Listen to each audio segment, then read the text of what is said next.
nilai itu akan penting jika nilai itu diperoleh dengan benar. Iya. Gitu ya. Ini saya contohkan. Dulu saya pengennya itu jadi angkatan udara. Wah, tinggi badan saya tidak cukup.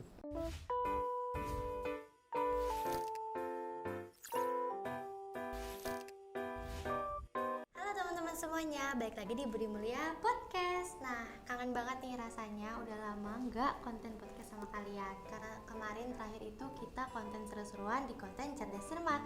Nah, sekarang kita bakal balik lagi di konten podcast. Tentunya aku nggak sendirian. Kenalin, nama aku Venus dan aku di sini sama guru kesayangan kita semua. Perkenalkan, Pak Mariani. Nama saya Mariani, sudah dikenalkan oleh pembawa podcast.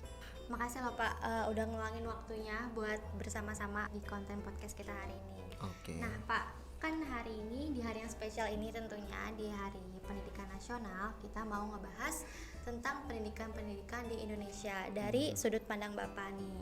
Nah langsung aja Pak ke pertanyaan yang pertama.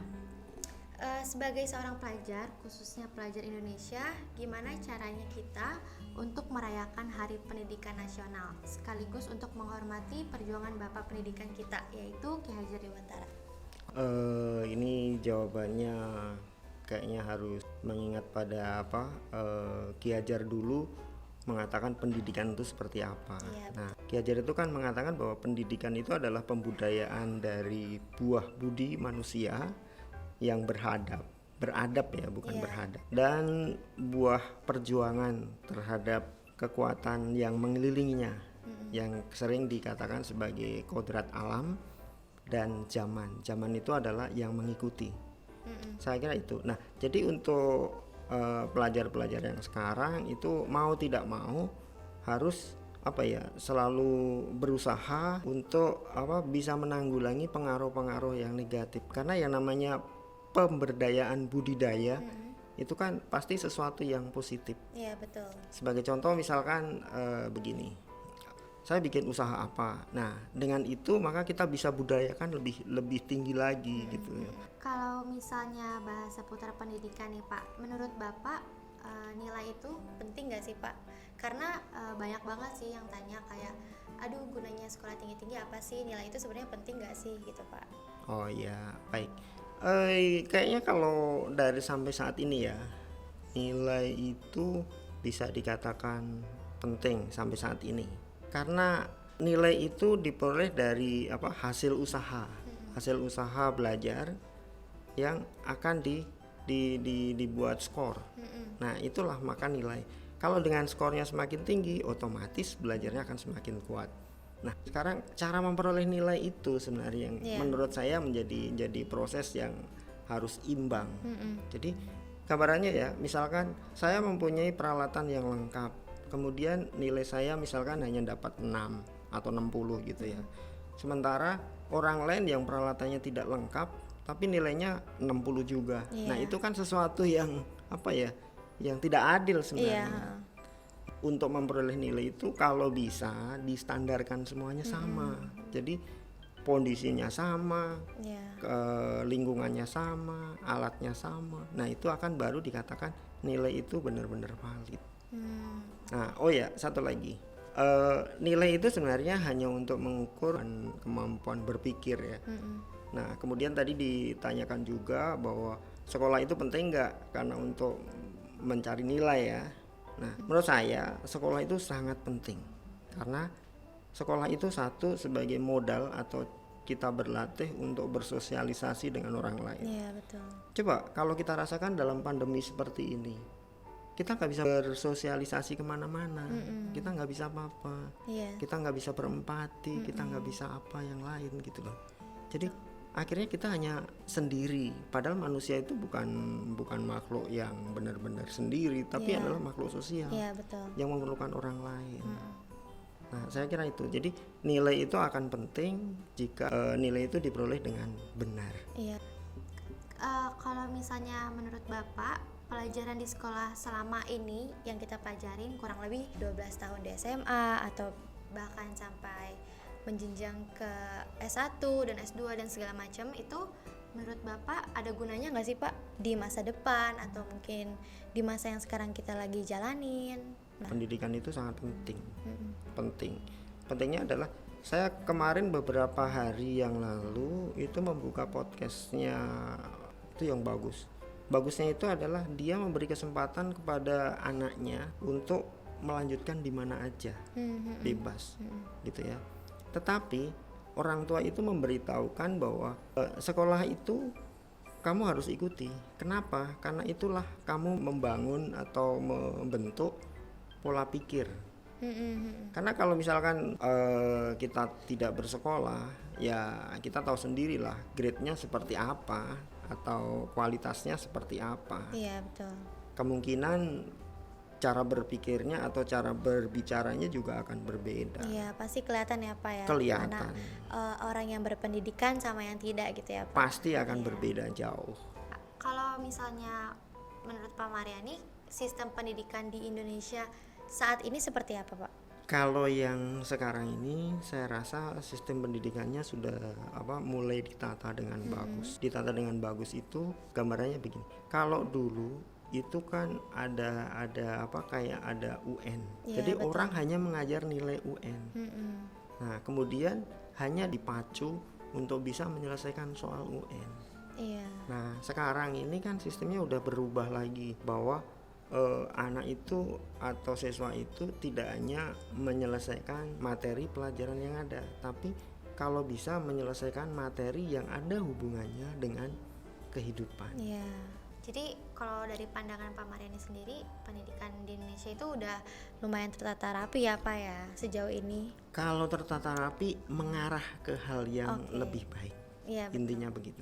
Nah, kalau misalnya kebiasaan baik dari sistem pendidikan di luar negeri yang Bapak ketahui selama ini, yang menurut Bapak itu harus diterapin di Indonesia, seperti apa Pak? Yang saya ketahui pendidikan di luar negeri itu memberi keleluasaan pada siswa, pada Iya. pelajar. Jadi dia mau ngapain aja itu lebih bebas gitu ya. Tapi ada koridornya tertentu. Saya beberapa kali saya nonton film dia ada seorang guru seni yang dia mengajarkan seninya itu di luar koridor yang diatur oleh sekolah. Jadi dia membuat pentas di dalam kelasnya. Nah akhirnya dalam konser internasional dalam film itu dia sukses karena gurunya mau keluar dari aturan yang ada. Iya, Nah sementara kalau di Indonesia itu kan tidak bisa bebas seperti itu. Iya. Tapi bukan berarti kita bebas semuanya, tidak. Tapi tetap ada aturannya. Iya betul. Kalau menurut Bapak tujuan sekolah dan kuliah tinggi-tinggi itu supaya apa Pak? Utamanya adalah mengubah atau mengajar atau membentuk pola pikir. Pola pikir sehingga kalau menghadapi suatu masalah itu dia akan bisa merunut atau bisa menyelesaikan dengan runtut. Iya betul. Kalau saya sebagai yang ngajar di sekolah ini itu pasti biasanya satu soal itu tidak bisa selesaikan langsung, tapi dia harus menggunakan ini, kemudian terus ke sini, terus ke sana, baru dapat jawaban. Jadi runtut ya Pak ya? Runtut sistematis. Ya oke. Ada pertanyaan menarik nih Pak. Kalau kan banyak nih Pak sekarang itu konten-konten yang kayak salah masuk jurusan, kita bingung mau jurusan IPA atau IPS. Kalau menurut Bapak cara mengatasi salah masuk jurusan itu seperti apa Pak? Kalau di SMA atau di SMA itu mau nggak mau dia harus terima dulu, karena kan sekarang mau IPA atau IPS itu kan ke perguruan tingginya bisa bebas. Iya betul. Tapi maaf, untuk yang IPS biasanya nggak bisa ke jalur ke jurusan IPA ya. Nggak mungkin kan jurusan IPS mau jadi kedokteran, itu kan sesuatu yang nggak mungkin gitu. Nah itu. Jadi kalau misalkan Anda salah jurusan, mau nggak mau ya nikmati aja dulu dan berusaha maksimal. Iya terima dulu ya. Terima Kita dulu. Beradaptasi juga beradaptasi. Setelah itu baru perguruan tingginya apa yang dimau. Seperti ya, itu. Betul. Karena sebagai contoh aja, kalau dikatakan salah jurusan mungkin ya, tapi hasilnya bagus. Sebagai contoh, ya pasti kenal dengan Najwa Shihab kan. Iya. Dia jurusan hukum, tapi dia keluar dari jurusan hukum, dia jadi reporter, jadi wartawan, dan hebat pula. Iya. Ya di situ kan. Jadi kalau saya pikir pokoknya nikmati dulu, belakangan lah yang mengarah ke hal yang diinginkan gitu. Berarti intinya itu kita nggak boleh takut ya Pak kalau misalnya kita udah salah jurusan. Yang penting kitanya juga enjoy sama pelajarannya, kitanya juga nikmatin, supaya nanti kedepannya setelah selesai perguruan tinggi mungkin kitanya juga bisa tahu kemana arah kita pergi gitu ya Pak. Ya itu yang bagus seperti itu. Kita semua kan pasti tahu nih ya Pak, ada banyak banget pekerjaan atau profesi di dunia. Tapi kenapa sih Pak banyak dari kita yang sebagian besar bingung kalau ditanya cita-citanya apa? Pasti kan kalau misalnya semasa SD, misalnya kita ditanya mau cita-citanya apa, jawabnya dokter. Tapi nanti SMP berubah lagi jadi profesor, jadi astronot. Nanti ditanya SMA beda lagi gitu. Kalau menurut Bapak, kenapa murid-murid atau manusia yang bingung sama pertanyaan cita-cita saat besar itu jadi apa? Kadang-kadang cita-cita itu menjadi gambaran akhir atau goal kita terakhir gitu ya. Tapi kan untuk memperoleh goal itu kadang kan kita harus kembali lagi ke posisi kita gitu ya. Ini saya contohkan. Dulu saya pengennya itu jadi angkatan udara, cita-cita saya. Kenapa? Kalau cita-cita angkatan udara, kemudian cita-cita saya itu menjadi seorang penerbang, mau pilot komersil atau pilot pesawat tempur. Tapi kan kita sudah berusaha, maka waktu itu saya udah SMA IPA, SD-nya matematika oke, kemudian SMP-nya oke. Tapi kan kita harus kembali, wah tinggi badan saya tidak cukup. Nah mau nggak mau kita harus menerima kondisi diri kan. Ya udah, saya kembali ke jalur yang lain. Jadi kalau dikatakan cita-cita ya harus diutamakan apa dulu. Setelah itu baru dicari goalnya di situ. Kalau tidak bisa ya kita mencari baru yang lain. Istilahnya begini. Iya benar, jangan patah semangat. Terus harus segera bisa move on atau apa namanya, betul, kembali ke yang lain gitu lah. Jadi jangan stuck di satu jangan itu stuck ya. di satu titik gitu. Iya betul. Kalau menurut Bapak sikap yang bisa diteladani sama pelajar di Indonesia dari Ki Hajar Dewantara yang kurang lebih berhubungan sama semboyannya apa Pak? Sebenarnya semboyannya Ki Hajar itu kan Engarso Sung Tulodo. Iya betul. Itu lebih cenderung pada pendidik. Terus Eng Madyo Mangun Karso itu juga untuk pendidik. Kemudian kalau yang untuk anak terdidik dan pendidik itu adalah Tuturi Handayani. Jadi anak yang berjalan di depan, guru atau pendidik itu lebih cenderung dia memberi motivasi aja. Jadi kayak sekarang ini misalkan dalam masa pandemi ini cocok banget Tuturi Handayani. Jadi anak itu atau pelajar itu ya dia harus kreatif sendiri. Betul. Baru dia mengesahkan atau memberitahukan kreativitasnya itu pada gurunya. Kalau gurunya oke, berarti kreativitas dia oke. Iya betul. Ini last question nih Pak. Apa pesan-pesan dari Bapak untuk para pelajar di Indonesia, khususnya di Hari Pendidikan Nasional ini Pak?